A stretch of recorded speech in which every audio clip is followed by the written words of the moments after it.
In this video, we will look at the personal financial planning process. Personal financial planning entails how you will earn, spend, and manage your money toward achieving your financial goals. Personal financial planning impacts your personal as well as your professional life. It's an ongoing process taking you through each stage of your financial life cycle. There are 5 steps involved in the personal financial planning process. Step number 1, evaluate your financial health. Step number 2, define your financial goals. Step 3, develop a plan of action. Step 4, implement your plan. Step 5, review and revise your plan. Let us now look at each of these steps in detail. Step number 1, evaluate your current financial position. This step involves taking a detailed examination of your current financial situation. In this step, you want to determine how much money you're actually earning. So you're going to consider not only your current salary, but also income from earning income property, investments, or even part-time jobs. You also want to examine how much money you're spending. You will determine then the major areas of spending, what expenses may be fixed, and you will also look at areas that you may make adjustments. However, in this particular step, you will take a true and honest look at your income and your expenses and your overall financial position. In step 2, you want to define your personal financial goals. What exactly do you hope to achieve? They must be clearly defined and established. So if you decide to take a Caribbean cruise, own a motor vehicle, pursue higher education, or even own your own home, it must be clearly defined and established. Know exactly what you will be pursuing. Having determined what exactly those goals are, you also want to attach a cost to them, because you need to know where the money will come from to fund them. So, whether it's a car, house, education, or cruise, you will need to assign a cost to each of these expenses. Goals, you must remember, have various timelines. You will note that some goals are short-term in nature. They can be achieved within a period of 1 year. Some of those goals include paying off a credit card debt, acquiring a major item, buying insurance, funding a vacation, or even setting up an emergency fund. These goals are able to be achieved within a 12-month period. But then we also have medium-term goals. And these goals have a time frame of between 1 to 10 years. Examples of these goals include accumulating a down payment for a home, to settle or to pay off major debt, saving towards your children's education, purchasing a large item such as a car, or even pursuing higher education. These are more longer term goals than your short term goals, and so the period for achieving them is usually between 1 to 10 years. But beyond that, we have our long term goals, which extend beyond 10 years. Some examples of these goals include setting up a retirement fund, providing care for elderly parents, starting a business, making a major purchase, or even buying a vacation home. Step number 3 is to develop a plan of action. Create a plan that will get you to your financial goals. So, regardless of what your goals are, you want to craft a plan that will help you toward achieving them. The action plan must be therefore well crafted.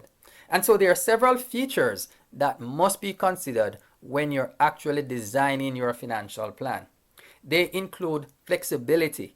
Your plan must be able to adjust for changes that occur, unexpected as well as natural life changes. So whether you get married, whether you have twins, whether you get a promotion, these all must be factored in. Knowing that your plan is flexible means that you can make adjustments and still move forward toward achieving your goals. Secondly, you want it to be liquid. Liquidity means that you will be holding assets that can be easily accessed. They are quickly and easily converted into cash. What you do not want is to break long-term investments to be able to deal with short-term emergencies. So, ensure that you have assets that are accessible, short-term in nature, and very liquid, easily accessed. Thirdly, you want protection. Prepare for the unexpected with insurance.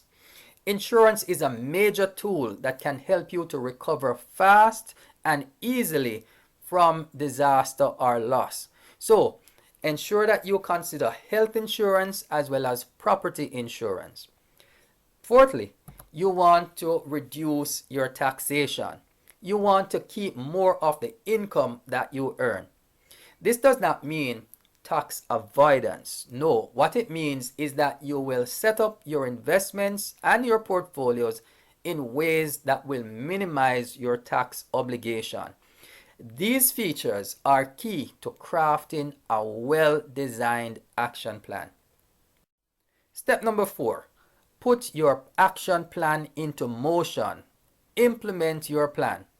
Creating an action plan, remember, is not the end game. Your end game is to achieve your goals. So your action plan must be implemented.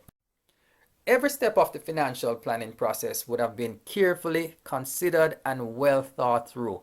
So you should stick to the plan. It may not work out as smoothly as you anticipated at the start, but stick to it. Remember, the financial plan would have been thought through, and as you have bumps along the way, the plan should be able to adjust and still help you to move forward to your goals. So, put your plan into action. While your circumstances and even your goals may change, your financial roadmap will get you to your destination.